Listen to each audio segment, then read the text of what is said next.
I'm just here, lying in my bed, wondering what kind of mother would I be if I decided to just wash my hands of my children. I mean, I only have 2 boys. Thank God I had children because a lot of people have not. I thought I did the right thing trying to raise them, tried to teach them to defend themselves, tried to teach them how to speak up for themselves, tried to show them that education is the right way to go. I still had them in sports, still had them in ice skating, still had them in things that I could afford,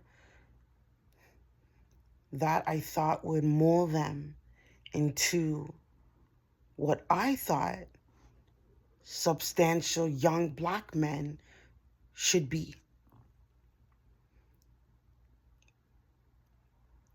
I don't know if it's because I tried to raise them with more freedom than I had. And the thing is, I had too much freedom. I don't know if that even makes sense. If I had less freedom, and if I had family members and parents who actually cared about me instead of paying people to take care of me, and instead of paying people to do their job, maybe I would have had a better concept of how to raise my children. Because I had so much leeway to the point it was extremely destructive to my life. I decided I was going to be very open with my boys. I decided I was going to be very honest with my boys, not keep secrets from them. I let them know how I was raised. I let them know a lot of the situations that I grew up in, hoping that they would not be those children who need to go through things to learn them, but could see from my experiences and say, you know what? I don't want to go through that. Mom went through that. She didn't make it seem like it was pleasurable. So I don't want to go through that. Let me learn from her mistake. No. Instead, I have one son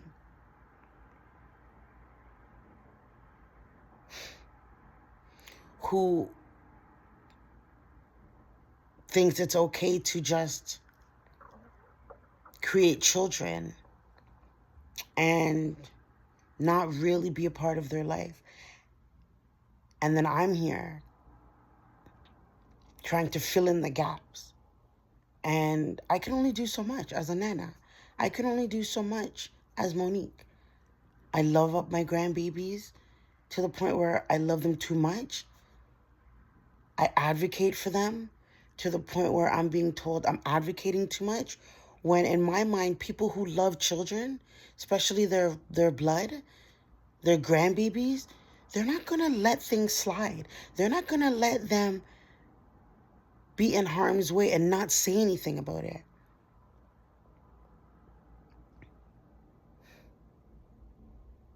And then I have another son who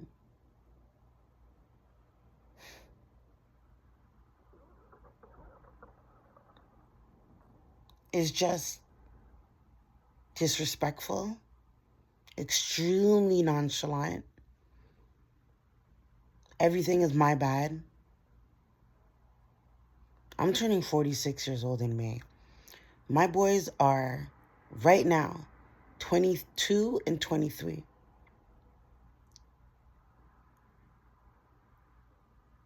'23 and 24. My bad. I had to think about that for a second. 23 and 24. And I'm scared for them. I'm absolutely scared for them. I love them to death. I've given them chances after chances after chances after chances. And I don't see no change. The only change I'm seeing is my blood pressure going up.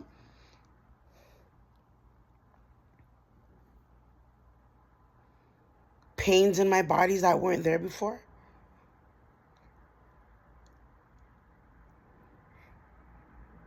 Wanting to try and maybe adopt other children, because at least I know when I grow old, I'll have somebody hopefully who will take care of me.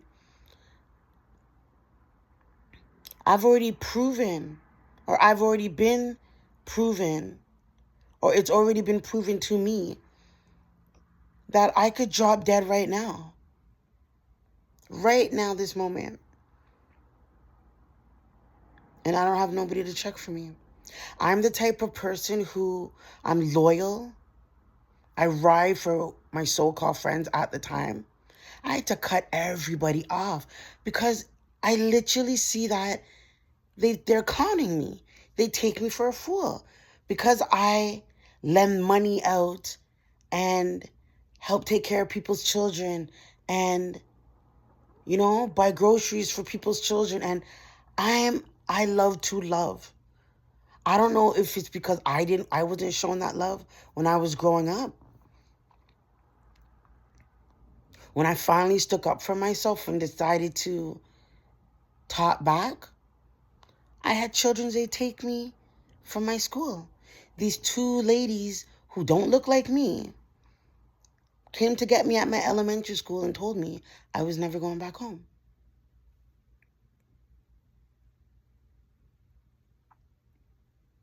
I can't be the only one going through this problem.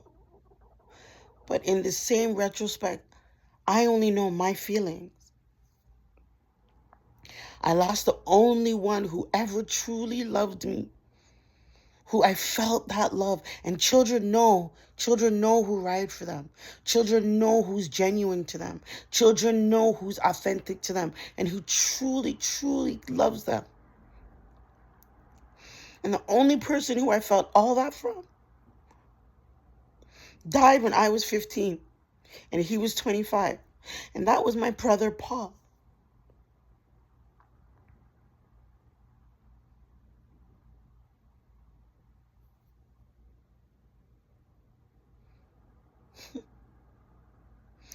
I've had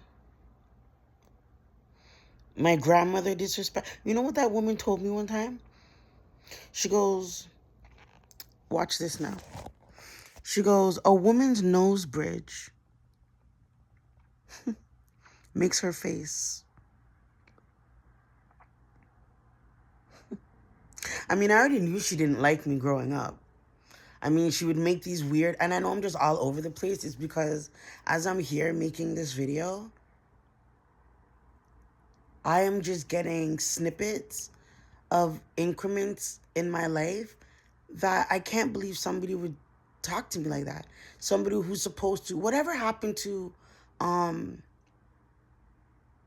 what is that saying about a family? I can't remember right now. Something about a family staying together and all of that. I mean, family is the one who taught me they ain't shit. Excuse my language. But family is the one who taught me don't trust us. We will turn on you at a drop of a dime. I've had my kids assaulted, abused in front of whole family members. Room full of family members. And only one person out of that whole room of family members came to me and my son's defense. That reminds me, not everybody who is an idol, you should look at them as an idol. Okay?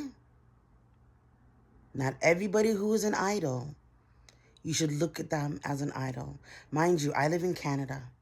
I'm from Toronto. So when I say idol, there's a big backstory behind that. And I don't even know if I could talk about it because the individual that I'm speaking about, her mom is in the career of suing people. So I don't know if I can name names. All I'm saying is not every idol is an idol. Because this idol, her husband, assaulted my son, threw him down on the ground, restrained my son. This is a stranger. You know why? Because when he came from whatever state he came from, that's his chair. And my son shouldn't have been in it.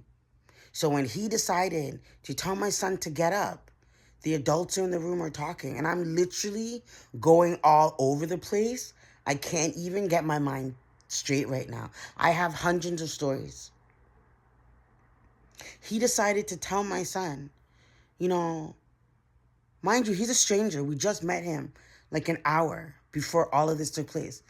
My son was the fastest in Scarborough for track, for 100 sprint. He just came back from a track meeting. He was exhausted. He was tired. Mind you, he sat in this recliner chair up to an amount of times, and my aunt never said nothing to him. Nobody ever specified that's a certain individual's chair that he should not be sitting in it, which even if it was the case, is so absurd. So he told my son to get up, and then my son was like, okay, just give me a second. You know, my feet's hurting me. I just came from track. He decided to put his hands on my son and try and get him up. Now, we all have heard of stranger danger, right? No, this guy thought it was okay to do this because he's a youth council and a basketball coach, and he takes care of disadvantaged youth. Well, my son's not disadvantaged. I mean, he may be disadvantaged, unfortunately, in the family that he had no choice of being a part of. But he wasn't disadvantaged in the fact where he was an at-risk youth where he needed to be disciplined, or nobody said anything. Nobody said anything. I was in shock. I couldn't believe what I was seeing. Finally got off of my son, and the excuse that his wife, my cousin, said is that when he comes from where he comes from, he likes to sit in that chair. So that was the response, and that was the logical explanation as to why he abused and assaulted my son, who was, I think, 15, 14 at the time. My mother didn't say nothing. My grandmother didn't say nothing. Instead of saying anything or asking my son if he was okay, you know what they did? They got their stuff and started walking out the house.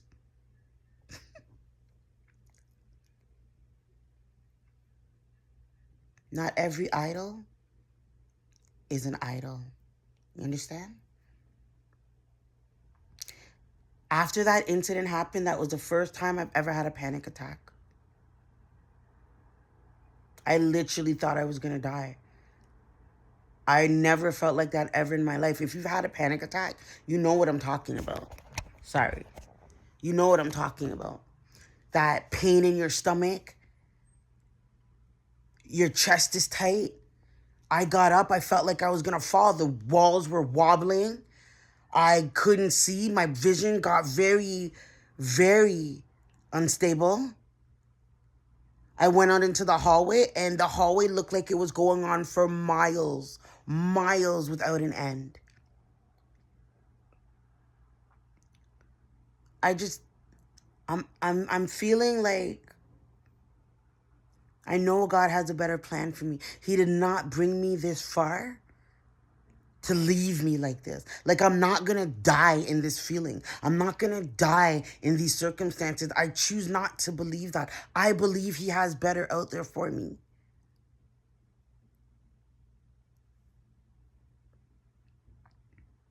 My brother, who is still alive, he wanted to piggyback off of my success. He never cared about me. He came to visit me at my school when we had a talent show. And then he slept with my foster sister. And that was the only time he came to see me. Never came to see me before or after that. And then wanted to tell me, oh, you introduced me to her. You wanted me to talk to her. Yeah, because she's my foster sister. You're my brother. I kind of wanted to have like a sibling relationship. Let's all of us. I didn't mean for you to sleep with my foster sister. Like, that was not the plan.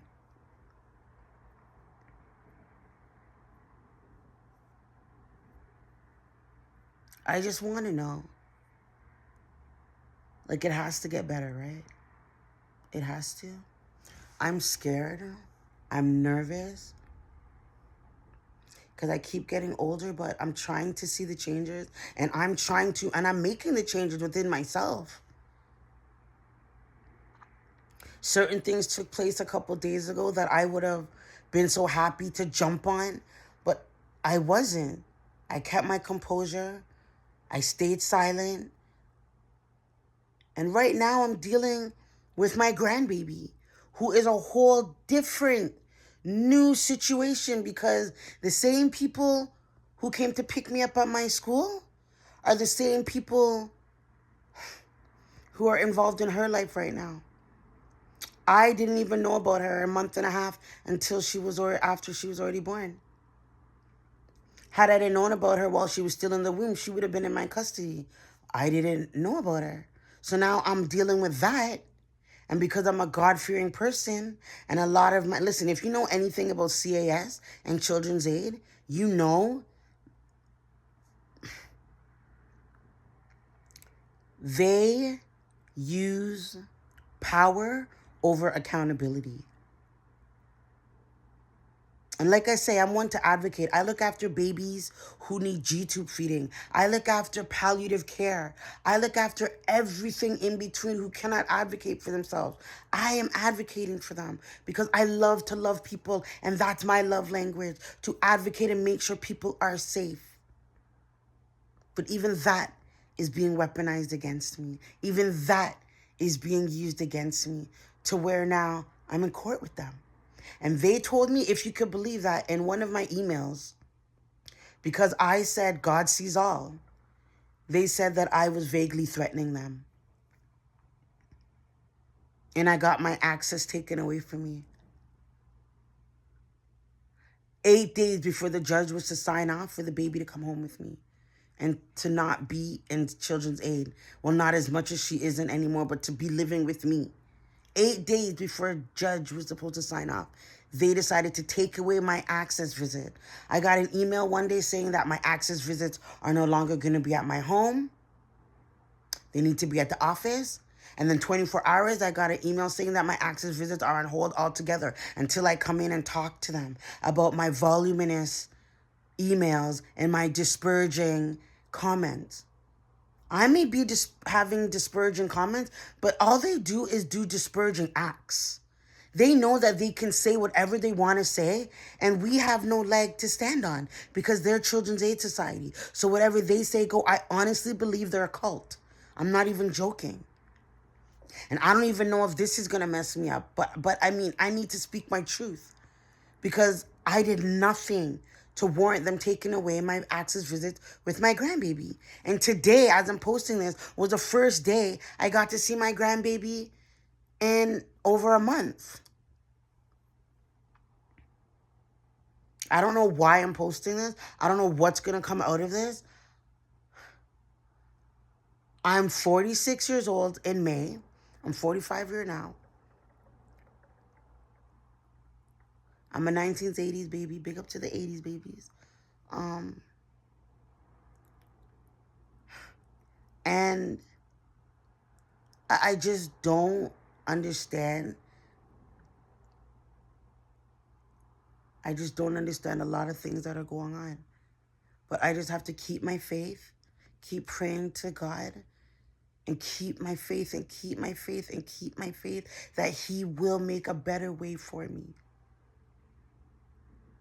You know, I had a dream last night about a dog levitating. Weird, never had a dream about a dog like that. It wasn't a dark dog. It wasn't a dog that was scary. I wasn't scared of it, but the dog was just levitating back and forth. It was like a gold dog. It wasn't a golden retriever. It was a lot smaller, but it was just levitating. It was like a dog would walk, but it was just levitating, just going back and forth. I don't know. I don't know what that means. If you know, maybe you could tell me. I'm rambling right now, but I have so much things I want to say. And God's the only one I can talk to. The only one I can talk to. Maybe He's the only one I need to talk to, because I've come to realize at my ripe age that talking to people and confiding to them, people who you think have your back, people who you think, have your best interests, it's really just setting yourself up, because nobody cares about you but you and God. They'll smile in your face. They'll have conversations. They'll come to your home, have a drink with you, maybe have a smoke with you. I don't smoke anymore, by the way. I quit. Well, I don't know if I quit, but I haven't smoked since New Year's. And because I'm trying to not have that around my grandbaby, I don't care for that. But this is my point. People will come be in your space all while having strong animosity towards you. I have aunts who have treated me like crap, who knows that I'm a good person, but it sickens them. They don't understand how I'm so nice after everything I've been through. And they want to make me out to be the bad person because it makes them look like they're saying something plausible. I need to be a bad person in their eyes for them to legitimately treat me the way that they treat me. I've had aunts who've stolen jewelry. I mean, if they'll bombard their dead mother, which is my grandmother's room, knock all of her jewelry boxes over. It looked like my grandmother got robbed when she took her last breath. They couldn't wait to ransack her room. When my mom died, and I haven't even gotten the stuff from them yet. That's still in with the lawyer because that's a whole new story. Let's just say they never called me or my kids to see if we wanted my mom's stuff. It was all packed in garbage bags. Yeah, her sisters. You know, they didn't even know where my mom's body was for almost a week. Had I been in charge, that would have never happened. But I was in charge. And every single one of them chose not to call me and let me know the state that my mom is in. Only one aunt called me because she knew if I went to the hospital, I would have been my mom's power of attorney. And knowing how nice I am, she could ask for money here and there and I would have given it to her. But you know what? God puts you in a position to make you come out the victory. Because if certain things never took place, if certain instances never took place, these individuals wouldn't have a light shined on their character. It wouldn't be publicized how disgusting they are. My aunt used to complain she's driving from Ajax and how much it costs for parking. Your sister's dying. That's your concern? My mom told me she left me the will. She left me everything. And she didn't want my brother to know. You see, after I went to go see my mom in the hospital, I went straight to my aunt's house and I asked her for all these jewelries that my mom was questioning about. My aunt was like, oh, you want it? I'm going to go upstairs and get it. Like if I'm asking for her things. She stormed upstairs and she goes, here you go. I said, I don't want it. Because for me to take that right now, it would mean that my mom is no longer. I don't want it because my mom's not dead. When my mom dies, I'll take it. You know, my mom's funeral, I asked her to wear her jewelry. You know, my aunt didn't even acknowledge my request. You know, my mom told me not to tell my brother that she had eventually split everything between me and him. And I told my aunt my mom said that. And within 3 days, my brother wanted to sell the condo. I wonder why. I wonder why. Because my aunt told him what my mom didn't want him to know. This aunt robbed my mom of all her jewelry. Instead of giving her jewelry to her siblings, she dispersed the jewelry among her sisters. Which, who does that? I have a niece. I have 2 boys. I have 3 grandchildren. Why wouldn't that jewelry be dispersed among our immediate family? Because they're greedy. They think they're still in Guyana, thriving to get a loaf of bread or something. They think they're in Guyana with that dirty, stinking mentality that they gotta rob and steal. You know, my aunt has a gold diamond pendant, the only jewelry that my baby father ever gave me. You know, my grandmother took that from me and I took it back from her. And she took it from me again. and I took it back from her, I was just so embarrassed. Like, how is this woman okay taking my jewelry? You know, when she died, my aunt took that jewelry, and I told my aunt that that's mine. I have pictures of me with the ring, with the necklace on. Guess what she said? She's cleaning it. Almost 10 years. I guess she's still cleaning it. I don't know. I'm just going to stop right now because I don't know. I don't want to say anything that might get me sued.